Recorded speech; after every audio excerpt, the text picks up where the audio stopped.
Good afternoon, ladies and gentlemen. My name is Stephen Flynn. I welcome you here to my first ever podcast. With me is my buddy Brandon Morgan. Our friend here, Stacy. This is Colin. This is Nathan Baker and Jack Hess.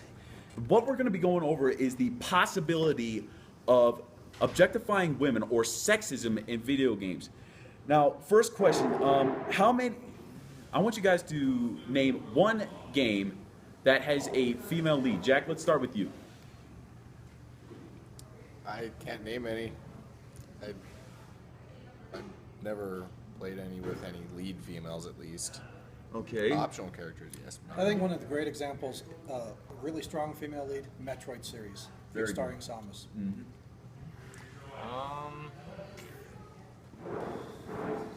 I haven't really played many myself that have a lot. I believe one that comes to mind is Mirror's Edge, I believe, but that's about it. I have never heard of any. Tomb Raider, what's up? Yeah, I agree with that. Yeah, Tomb Raiders are going. Now, can you guys name two games that have a male lead? Jack? Serious Sam and Borderlands. Legend of Zelda, Super Mario Brothers. Any of the Far Cry games. Let's see, what else? What else have I played recently? Yeah, Shadow of Mordor even recently. Assassin's Creed and Halo. Metal Gear Solid and Uncharted series. Okay, so out of all of you guys, we had 10 games. And with our female, we've only had like 3 or 4. Now, why do you guys think that the male to female ratio in games, why do you think that the female is lower and the male is much more higher? Who do you want to start? Well, practically, I want you guys to, whoever has an idea, just go ahead and start. Okay.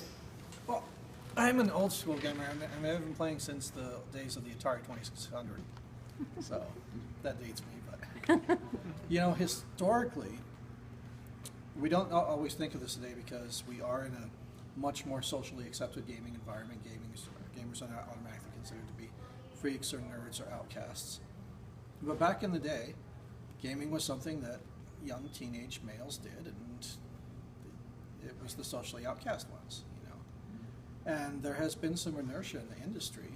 The game developers nowadays are people my age who kind of grew up in this type of an environment, and we didn't always socialize as well as other people, and so there's a little bit of inertia happening.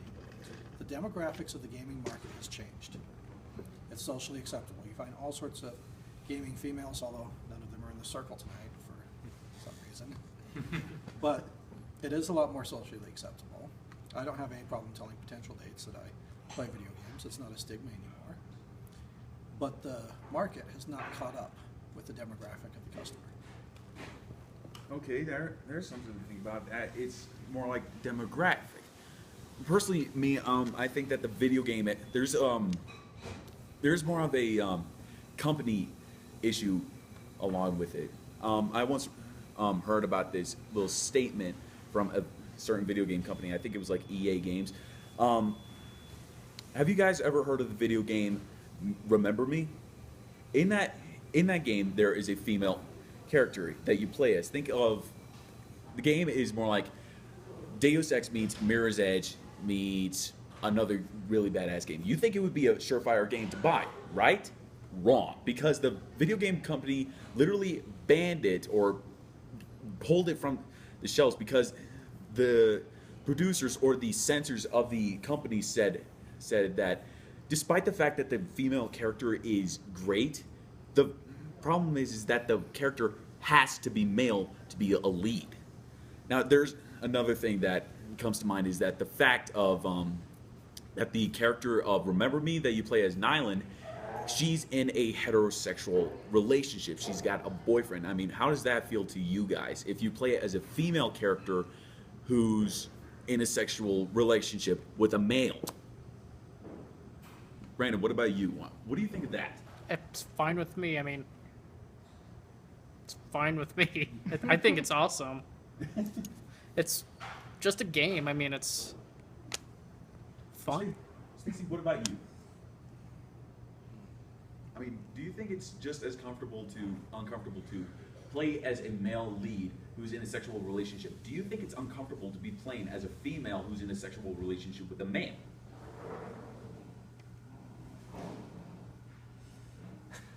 Ambushed. Speechless. Ambushed. Never thought about it. Do it now. Well, Jack, what about you? I don't know. I guess maybe be a little weird, more of a not used to the situation kind of thing. Well, I guess how it would present itself in the game would bring about a different stigma, I suppose. Like, if they're like knocking boots, like what is happening right now, kind of thing going on. But if it's just acknowledged throughout the game, I don't think it really matters. Okay. Okay. Well, what do you guys think about the female point of view of this? I mean, do you think it's probably just about as uncomfortable for us to be playing as a female character who's in a sexual relationship with a male? Do you think it's just as uncomfortable for women to be playing as a male who's in a sexual relationship with a female? Yeah. I think it's very much a balance, because anytime in literature, in film, in drama, in video games, any of these storytelling mediums where you're trying to get into the mind of another person is fundamentally what it's about. It is more of a cognitive effort to identify with someone who's more distant from yourself. Gender is one of the toughest things to identify across that line, because we have such different experiences growing up. We just do. You know, race is a hard thing. If you haven't grown up as a black man, it's kind of hard to understand what it's like to be a black man. And so it's just, it's just harder to identify with a character that is different. I think it's a tremendous experience. I love getting outside of my mindset and experiencing what it's like to be someone else. I love that about video games. But it is more of a cognitive effort. So a casual gamer who's just looking to unwind, blow off a Saturday afternoon, get a little bit of a power trip by, shooting down some bad guys, they're not going to gravitate as much for these deep, personality-changing video game artistic experiences. Okay, yeah, there's something good. Okay, on to our second question. What are your guys' personal thoughts of the clothing and personality of some of the female characters to the male characters? I mean, take this for example. You get this RPG video game, and you decide to make your character a barbarian, and he is male. What do you guys think he's mostly going to be dressed up as? What is his personality, and what is going to be his weapon? Stacy. Barbarian, probably an axe. Yeah. Clothing? Yeah, his clothing. Probably fully clothed. Thick wool, fur, a lot of that studs, that kind of stuff. Loincloth. Loincloth with the big rippling muscles. Like that, yeah, that'd be the other alternative, I suppose. Don't see it quite as often. Big manly beard. Big manly beard. Big manly beard. Yeah, so loincloth, club, and he looks like a Viking. Yeah. Yeah. Yeah. Okay, so what do you think a female barbarian would be dressed like? What do you think she would look like physically, and what do you think her weapon would be? Loincloth, that's about this big round on all areas. Then a tiny, Chainmail bikini. yeah, and then Yeah. and then a dagger about this big. Yeah. Very promiscuous. Yeah, I kind of agree that it's kind of like that sexually profiling thing. I mean, you've got the male lead who's big, he's buff, he's burly, he's fast, and he's strong, and he's quick on his feet, and he's got this big, huge club that could easily smash a guy to pieces. But then you've got the woman barbarian who's not wearing nothing but a bikini and a thong, and she's just got this big dagger, and she's able to use it like a boomerang. Or a stick. Yeah. It's about as effective as a stick sometimes. Yeah. And Brandon, you brought up this one very useful thing about Resident Evil. What was it about again? It was about Jill Valentine in Resident Evil. Yeah, the original Resident Evil that came out in '98. If you pick her, she's weak, She can't find as much ammo. She is on danger like 1 or 2 hits and dies on the 3rd hit, where Chris can take up to 10 hits almost, and he finds ammo everywhere, gets extra weapons. So that's... So are you saying that the female is not good at finding weapons, or No, it's saying that she is the weaker character. they have intentionally designed her to be weaker? Mm-hmm. Grr. Well, hey, that's the topic. So. Well, Mom, what about you? What do you think about this? I mean, what is your personal thought about this? I mean, when I was growing up and you were raising me, we were playing we were playing Nintendo 64 a lot, and the game that we mostly played together was Mario Kart. What was the character that was only available for the females? That was Little Miss Peach, wasn't it? The Princess Peach. Princess Yeah. Peach, yeah. And I never picked her. I never picked her because she was a terrible driver. She was horrible.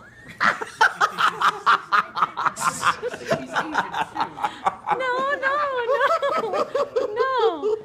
She was a terrible driver. You would make the tiniest corrections and she would be going a U-turn the wrong way. Or I mean, it was horrible. It was horrible. I always picked the big burly guy with the spikes. Oh, that was Bowser. No, that was me. I was always picking Bowser. It was either Bowser or DK. I could not pick between the two. But he was a bad driver too because he always ended up in the fire pit. It's obviously not me. It's the game. That Rainbow Road. Oh my god. Spaceville. Yeah, Rainbow Road. That's got to be like the most hardest level ever. I mean, on the 64, yeah, that one was easy. But then the 64 version, the GameCube version came out, and it was like, fall off, and I was going, Christ, quit! But then the Wii version came out, and I was like, okay, yeah, this is kind of easy, But why do you... But one of the things what I find is, why do you think sometimes when there's a video game and there's only one available female character, why do you think that she's mostly the weakest, and then you have 2 male characters, and one of them is moderate, he's fast, he's quick on his feet, but then you've got the other guy who's like the barbarian, he's a powerhouse. Why do you think that sometimes the girl who does a bunch of kicks, flips, that she's weaker? I mean, this comes up with Brandon's Dead or Alive theory. I think part of it, well, with the Super Mario thing, I think that's built in because she's the princess, and I don't know, you think of princess, you don't think of burly barbarian woman. You think of someone who's born with a spoon in their mouth and can't do much anyways. And she's in an evening gown. And she's in a gown. She doesn't want to get it dirty. Sorry. And I don't know, I feel like they portrayed the princess appropriately in that game. So if you're going for, you know, a powerhouse as a princess, you may want to re-justify your logic. Yeah. Yeah, I kind of agree with that. I mean, if you literally want a princess who's a powerhouse, you're going to need her to look like she's a little bit butch with a little bit of feministic touch to that. So what does a butch princess Well, look and then like? you know who comes Disney. into play then? Oh. Who? Zelda, and then she turns into Sheik. Yes. Zelda and Sheik. That's a great example because the whole reveal in Yeah. Ocarina of Time Yeah. is that Princess Zelda has disappeared. You assume she's been kidnapped, and this mysterious, you assume he's kind of a teenage guy named Sheik, comes in and he helps you out, and then the reveal is that Sheik is actually Princess Zelda in And then disguise. she doesn't have to say, sorry, your princess isn't in another castle. She's right here.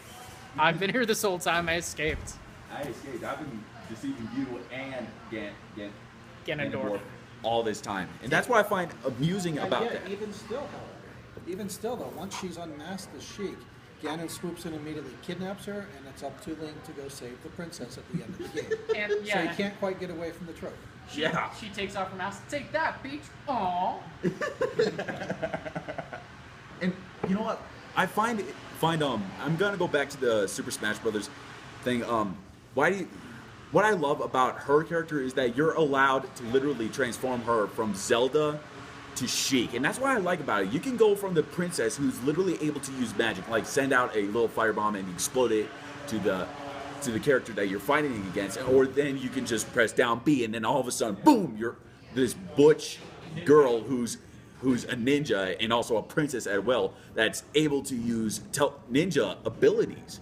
And that's what I love about that mostly. Okay, last question. What do you guys think some game industries should improve in some games? As far as sexism goes? Yes, as far as sexism goes, I mean, I agree that maybe sometimes there's going to be a weak female character in the story, but you could probably max her out to be very strong, and she could probably take down an enemy like that. But still, what do you guys think that some video games should fix? Stop making the women's clothing so small and just give them the same as the man's. Give them the same health stats, the same stats as the man. Why is that? Equal. Yes. So men and women want to be equal. Make it like that. You know, I would like to see, like in a fantasy style game with a strong female character. I would like to see in a game somebody like Brienne of Tarth from Game of Thrones. Or like you get, those Game of War commercials. Yes. Oh my lord! Like, Yeah, the queen. the queen lady. Like, Yeah, the queen. That's a great. Yeah, right but there. she is going to war with her bosom, let's say, heaving out of a metal breastplate. it's And an she's in improvement it. though. No, but she's It's in an it. improvement though. She's not going to war. She's trying to recruit all of these horny She is teenage in an boys to go evening forward. gown. She's in an evening gown with a breastplate. Paula, you know what we call that? Porn. Or, It looks or like it's a- advertising. And you know what? What's Or the advertising. difference? And one character I think that goes on with Brandon's answer is Ivy Valentine from Soul Calibur. I mean, think about a woman like that. She is over 400 years old, but when you look at her, she's got no wrinkles at all. She's got a volumeless breast. She's got a bikini body, Voluptuous breast. but she's very flirtatious. She's got a dominatrix like feel to her, and she's got a dominatrix. She's very flirtatious. She's a sultry character. She's the dominatrix, and not to mention her weapon, the Valentine Rose, a sword that's able to turn into a bladed whip. Now that definitely says dominatrix right there. I mean, what do you guys think about that? I mean, a 400 woman still wearing bikinis with. I go back. It's porn. Yeah, Steven, So it's- is this? it's a real video because I game. don't know these video games. Is this? It's a fighter. Is this okay. acceptable porn then for the juvenile male? I think. Well, it's. it's rated T, so. I think video games are really, really centered towards early teens to like late teen boys. It really is. And Although it's- your biggest marketing demographic right now is the 20-something-year-old male. That's The where money 20-something is. male? Yeah, that's where the money is in video games right now. And if you think back to what he was saying about how it's porn, it makes sense. If you're like 20-something years old and you're, regardless of gender, you're probably in college, hopefully, and there's not many taken guys in college, so if they can play as a sexy girl, like, you're playing with a sexy girl, like, what more can you get?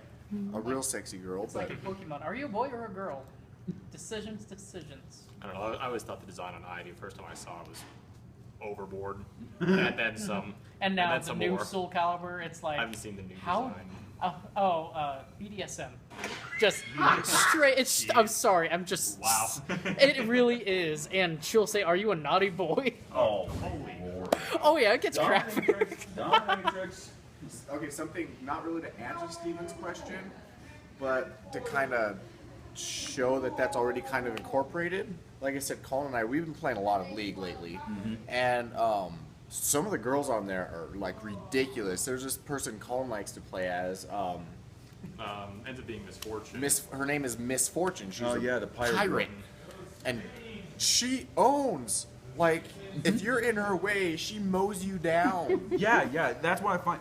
Yeah, I know about her because I've had a lot of run-ins with her. I play League of Legends as well, and there's been a lot of games where when I'm playing players versus computers that I usually run into Misfortune, and she owns me no matter what character I am. If I'm playing as Warwick, she owns me. When I'm playing as Soraka, a healer, supporter, I get owned. And that's why.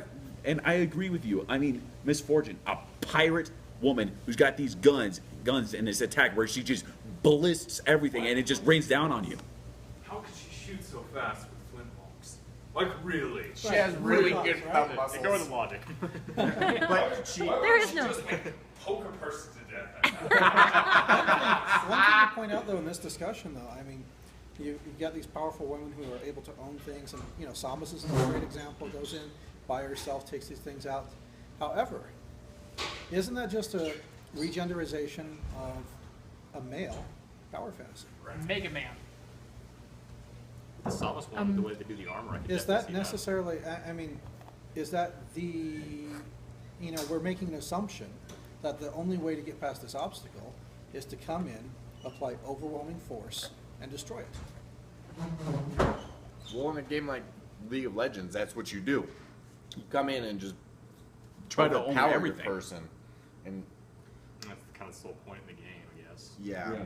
But I don't know. Like with You know, Miss- one of the other discussions in the industry right now is changing the entire focus of the gameplay. And there have been these more feminist game companies coming in that are creating games that are more about relationships, less about power struggles, and more about cooperation and compromise. And one of the facts I really want to bring up here is have you guys ever heard of the person Anita Sarkeesian? She okay, for those who don't know, Gamergate controversies. Right, okay.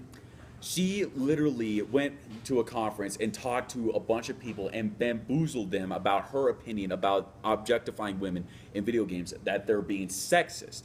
And she literally convinced those people to pay her a large sum of money, which, believe it or not, it's $22,000. And I thought, wow, was she really that desperate to get rich just by getting over a subject that was already been taken care of by a whole bunch of other people? Is it the offspring of Dr. Evil? Then yes. She wanted $22,000. But What were you gonna say? Well, I'm thinking about it a little bit. I mean, Anita Sarkeesian is an example of a feminist scholar, and so she's taking feminist critical theory, and she's taking it and bringing it into the video games. And her initial thing with the Kickstarter is that, you know, she was going to be the first one to do this, and she wanted to do a nice professional video things. And, you know, she didn't really deliver on what she promised, and she's gotten a bad rap because of that. But I'm an academic. I can think of projects I've done that spiraled way past my control and took me a lot longer, a lot more resources than I had available to do them. So it's possible that she got into this and she found out that it was a little bit more than she thought she was biting off. She had good intentions from the start, but they just never happened. Reality happens. That's a possibility. I'm going to give her that benefit of the doubt as a Right. possible alternative explanation of that particular fiasco. okay, One of the big news things with her recently, by the way, she canceled an appearance at my alma mater, Utah State University. She was going to come and she was going to talk at a conference there. She's quite a name in the academic community studying video games right now. really? But she received death threats. And this is one of the things that, you know, people talk about being a misogynistic thing, but I don't think it's strictly misogyny because the internet unleashes the worst of people in general. You hear racism on there, you hear misogyny on there, you hear any possible insults.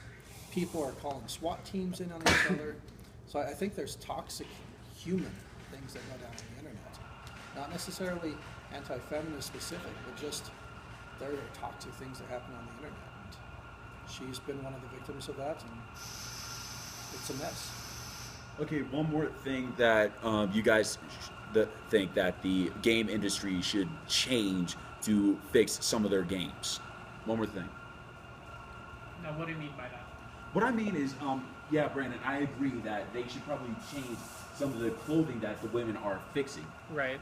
But what about the other things? There are plenty of other things. Like, what about the male? I mean, do you think that it should be at least equal? Yeah, Just- I mean, make him the weaker character from once in a while. Yeah, get a character that literally that is male and is about as weak as a toothpick, who's paired up with a woman who's about as strong as a mountain, No. and see how that works out, and see if that's going to be a good game. I mean,